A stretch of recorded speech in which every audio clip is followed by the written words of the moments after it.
I was contacted, I think by Thomas Krenz, who asked me if I would make a proposal for an installation here in Bilbao. And then I asked him who was involved with the commission, and he said the people here in Bilbao, that it was the Tenedora, the people who were responsible for the structure of this museum. They knew the strength of the earlier work that I had shown here in '99, even though there were 5 or 6 singles and there were only 2 doubles and the language hadn't evolved where I was dealing with spirals or with toruses and spheres. That show here was very successful.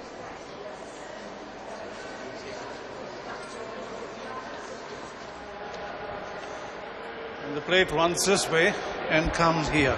This is the outer space of the sculpture. Okay, now let's try to figure out where that one is, right? Yeah. I want to make sure when you come around here, you have at least 5 feet.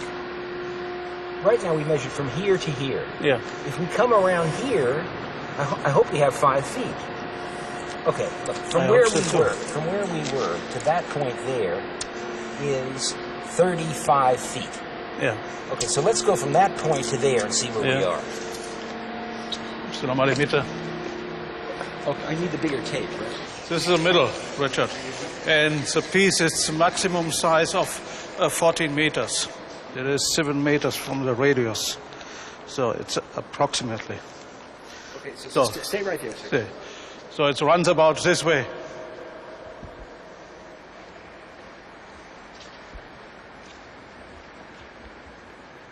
Für mich ist Richard Serra eine ganz außergewöhnliche Persönlichkeit, weil er in seiner Art und Weise, wie er sich mit Menschen umgibt, relativ einmalig ist. Er fordert zwar immer wieder das Nicht-Machbare, aber er ist eigentlich der Partner geblieben, wie ich ihn vor 27 Jahren mal kennengelernt habe. Und das ist etwas, was ich enorm an ihm schätze. 45 feet. It's about 45 feet wide, right? Is that what you have? Yes. 45 by 45 about, right? Yeah. Okay. Why don't we just make a piece of paper, get some paper, tape it together, and make a circle 40 by 45 feet, and set it on the floor, and then see exactly where we should put it. Yeah, but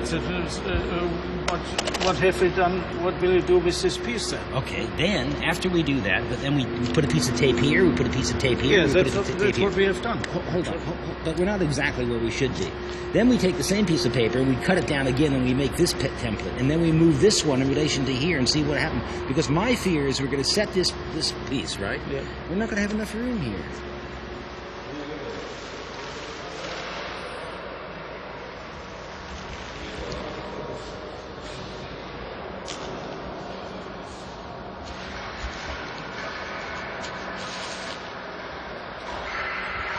It's the only space in the world where I would be able to do an installation like this, and this installation is made particularly for this space. I think that they realized that this space probably didn't function too well in terms of art. So the shows that I've had here invariably did not function. That's not to say that they didn't have good artists here, but if you put paintings on the wall in this big space, they look like cellophane. They don't work, like postage stamps. If you put motorcycles in here, it ends up looking like a trade fair. So I think the people after 7 years realized that nothing really worked here. I said if I was going to do a proposal, I wanted a kind of long-term exhibition. I didn't want to just leave it up for 2 months or so. And so now they've given me a minimum of 25 years, which I think means that, you know, you can't be sure that anything is going to be in perpetuity, but it'll be here, I would think, for who knows.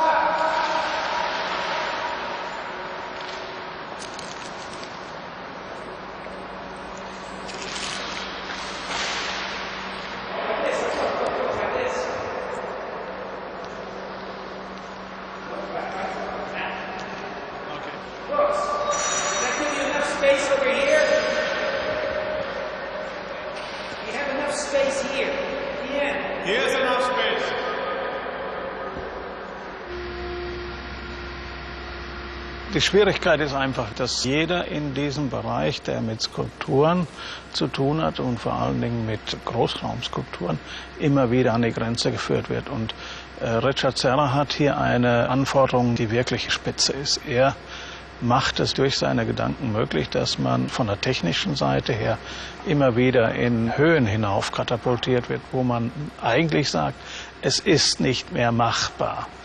Und nur durch seine Hartnäckigkeit, die er hat und indem er sagt, es muss machbar sein, wenn es für mich als Skulptur machbar ist, dann muss es einen technischen Weg geben. Die Herausforderung ist eigentlich der Schritt, der einen dazu bringt, über das Normale nachzudenken. Und über das Normale hinweg muss man hier nachdenken.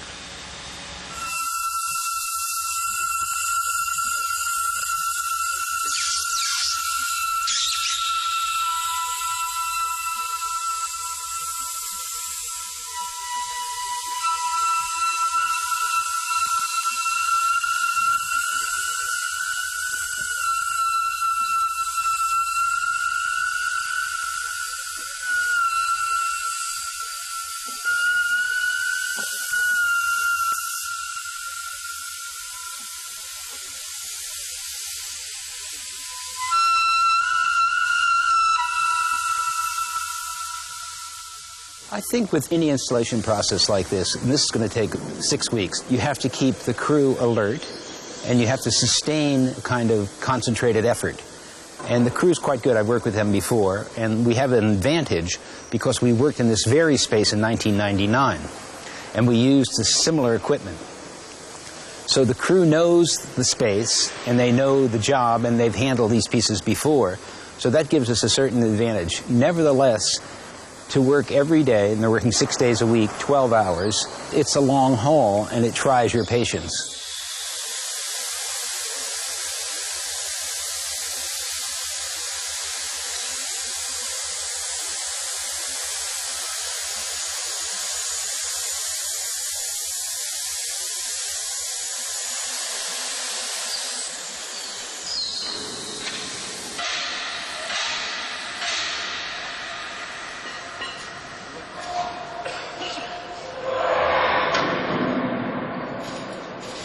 Was ist los?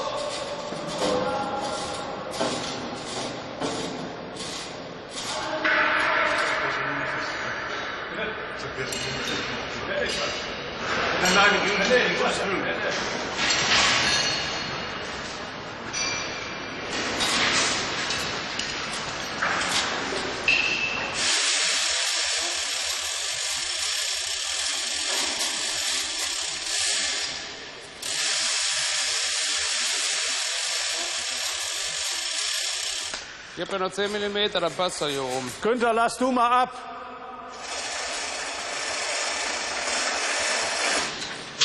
I had a plan beforehand, and eventually we're arriving at almost the same condition of the plan.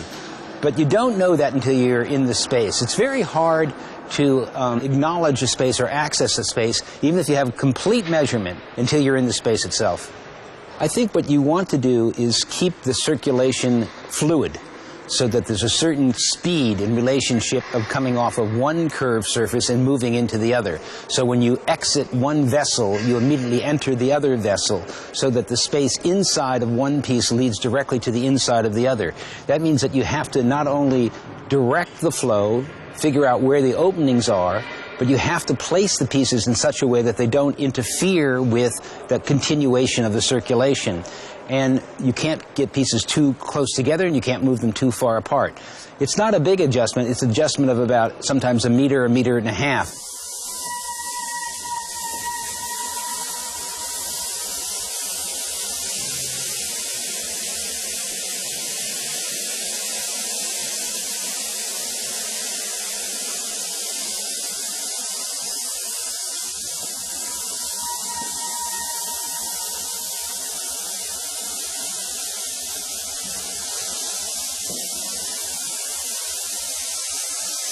Ja, ja, ja.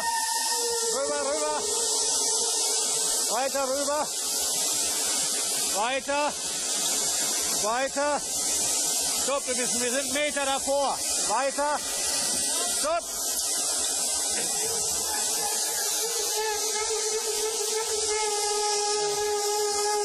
Peter, darüber. Darüber. Darüber. Okay. Mr. Günther, Luft. Weg. Good. Okay? Yeah, good. Good. Very good. Good. Take 5 minutes, folks. Yeah. We take 5 minutes. Yeah, take now. Yeah. Good time. Yeah.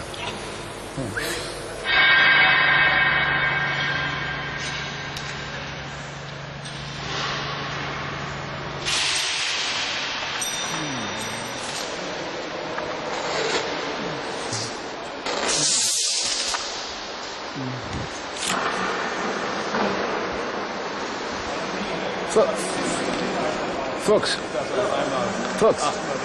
Yeah. So we're only at only about 8 feet between here and there, huh? Is that right? Yeah. Only about 8, not 9. Because between here and the next plate, what do we have? 3 feet? This is the outer plate. Oh, this is the outer plate. Oh, I thought this was the inner plate. This is the outer plate. Oh, then we have more than enough. No, we have 9 feet. No, we have 10 feet 6 inches. Yeah, it's better. You have 10 feet 6 inches. Better. And it's the reason why I put it a little bit more on the wall, Richard. Okay. Oh, this is the outer plate. This is the outer plate. Oh, that's going to be better from above. Much better. Do you have enough room, folks? You sure you have enough room? For the outer plate over here? Yeah, sure. Here. The next one is the inner plate, Richard. This is the mark of the inner plate. It's here. Yeah, and this is the opening? This is the opening. So the other plate goes The other plate goes here. Like this? Goes here, yeah. So this is the closest to the wall it gets, right here? Yeah, but on top. So the bottom's over here? The bottom is over here. Okay. All right, that's much better. Let me go look from above. That's much better. That's much better. You can stay, folks. You stay. Yeah, okay.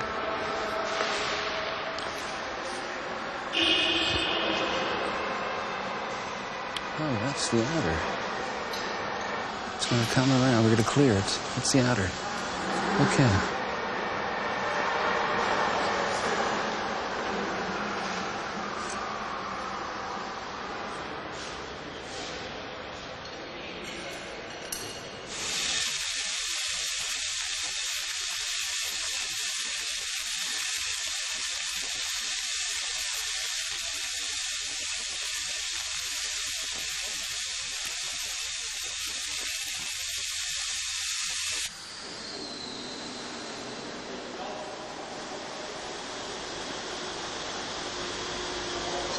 Did he just go straight back, or did he go straight back and turn it? Straight back. How many? No, you have to tell me how much you need on the wall.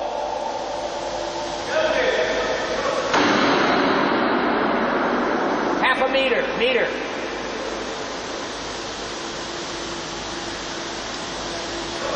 Once these pieces are up, you'll see it more as an urban kind of circular situation and trajectories through and around pieces. And I don't think you'll even be able to retain individual sculptures. I mean, there's going to be 7, 8 large pieces here, and your retention will be more somatic. It'll be more about kind of a psychological disposition in relation to space as you walk, not in relation to each individual sculpture. When you saw each individual sculpture being made in the steel mill, that's a very different impression than when you're going to have all of these pieces together in one big room.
In setting up this installation, the big problem was to give form and shape to the entire space.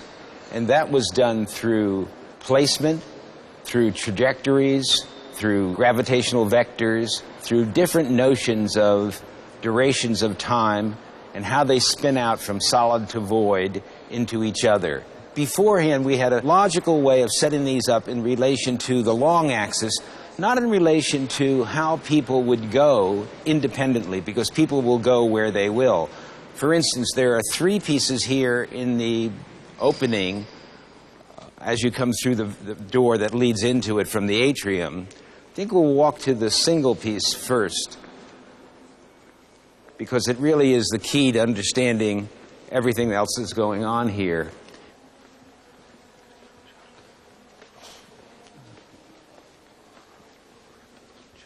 If you look at the ellipse on the floor, might be best if the camera just passes it around there. If you look at the ellipse on the floor, and you follow the ellipse on the floor, you see that its long axis is running this way and its short axis is running this way.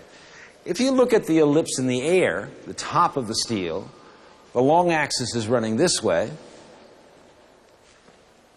and the short axis is running this way.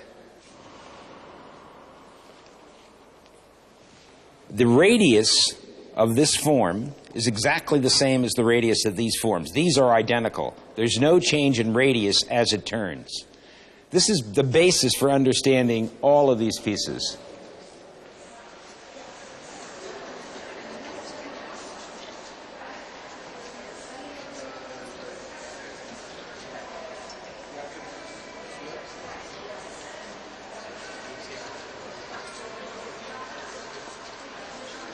Perception is primary, and I think to see is to think.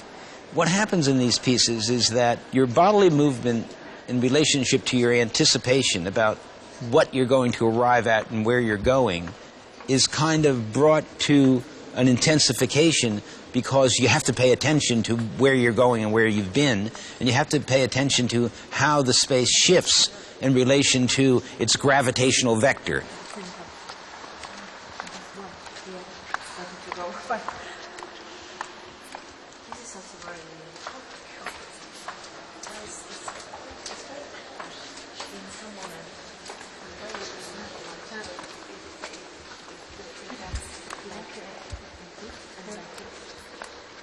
Once you arrive to the center of these pieces, the space seems to spin and rise upwards, and then the gravity seems to be denied. In fact, in all of these pieces, the issue of the weight doesn't become problematic because you don't sense the weight.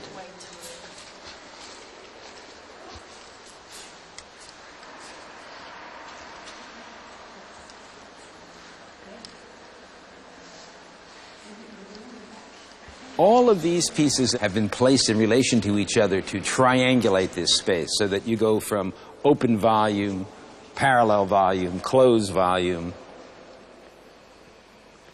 so that these pieces lead you from one to the other, and they start forming paths and places. This piece, and all these pieces are involved with torquing ellipses. This piece came much earlier. It's been here since 1997. Where these pieces don't change in elevation, the way that this piece is made from a conical section, which means that it's made out of a cone being something where the radius changes from top to bottom.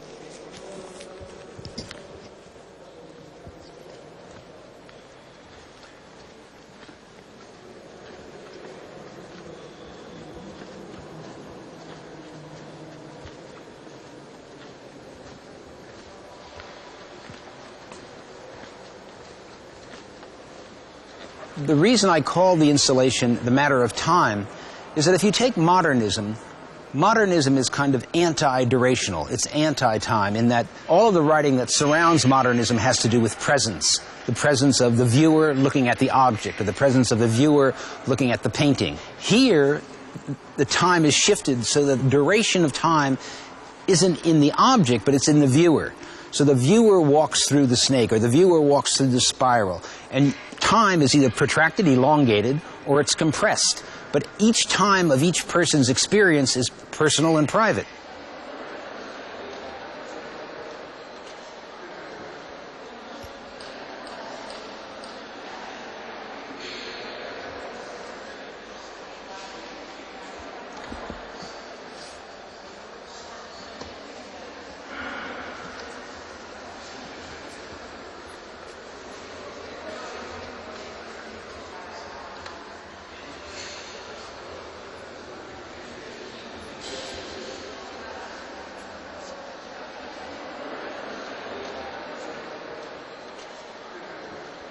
what I wanted to do here is take the front edge as you walk into this space. You come around, and what you immediately see is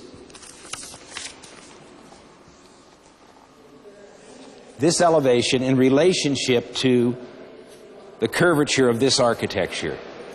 And I wanted to be able to frame with this edge, this elevation, and bring this architecture into this space. Because I think there's a very big difference between sculpture being its own form, one and the same. These pieces are balanced. What they are is their form. And the architecture here, which for all of its exaggeration, I think is a conceit, meaning that it's tectonically untrue. And I thought I would just take all that junk and dump it right in here as some sort of institutional critique.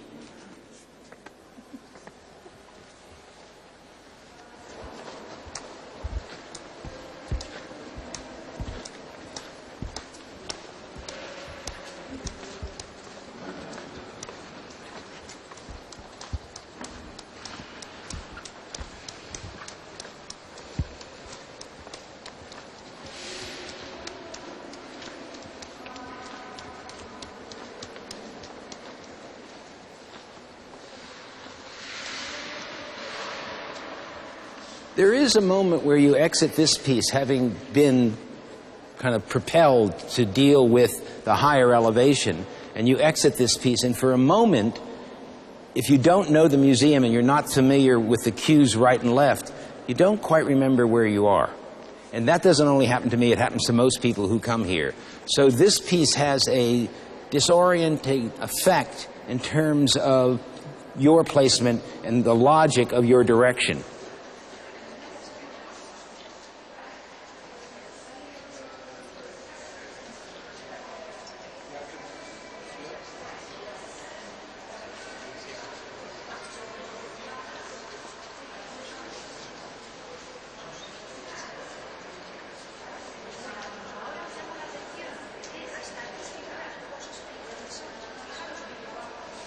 There's another way to think about this exhibition. Once you enter the space, you're into the form of all the pieces. And you can think that the circulation forms the pieces, and the time of each piece has a different kind of meaning in terms that it evokes different things within you. But then you can also think that it's all one, the entire installation. And the entire installation allows for various experiences that, because of their gravitational diversity, make for a multiplicity of experiences.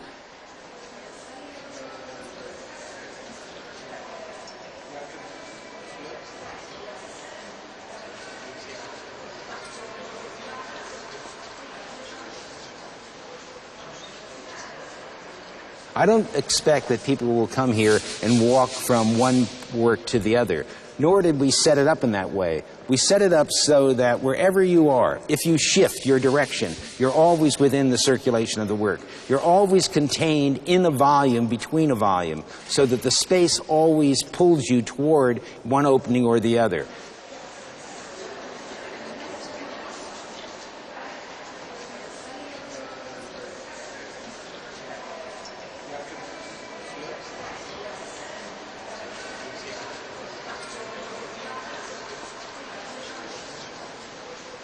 The last two pieces are involved with toruses and spheres. Here you can see how the piece is set up in terms of sphere, sphere, torus. So right now we're going to walk in between two spheres.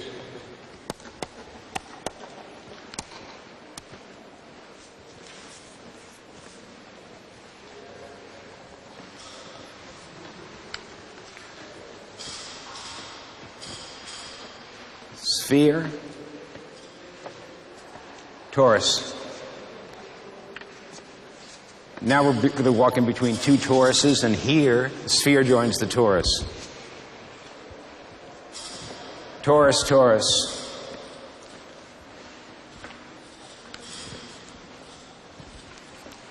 Leaning back.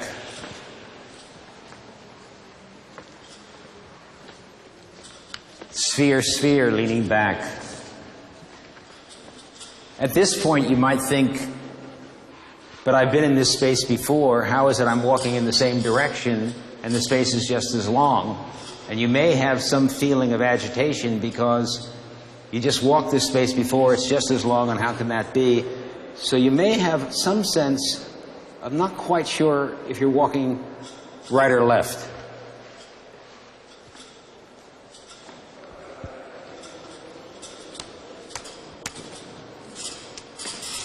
They're working here. We can just wheel by here. Taurus, Taurus.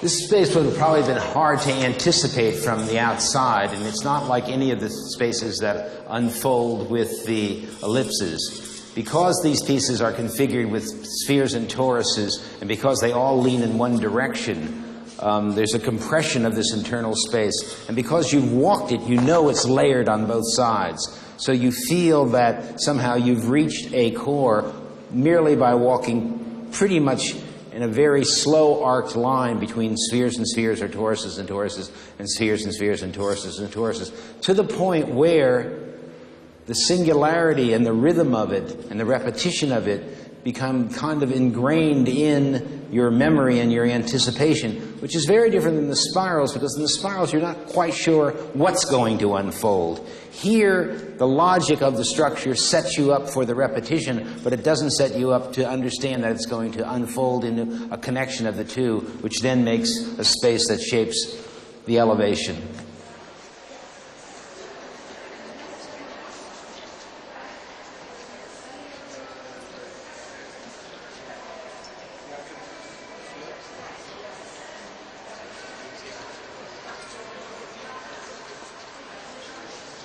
If one pays attention here, one understands the diversity of the kinds of experiences that are possible here, because comparatives can easily be made.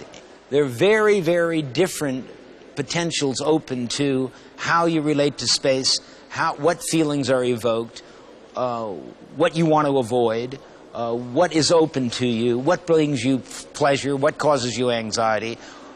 There's a subtext here of something that's a little startling, because it's a kind of space that people haven't been in before. Most sculpture doesn't ask the person who's involved in walking and looking to become the subject of the experience. And that's the big difference here, is the split between subject and object. Here, for sure, everybody who comes here is the subject of their own experience.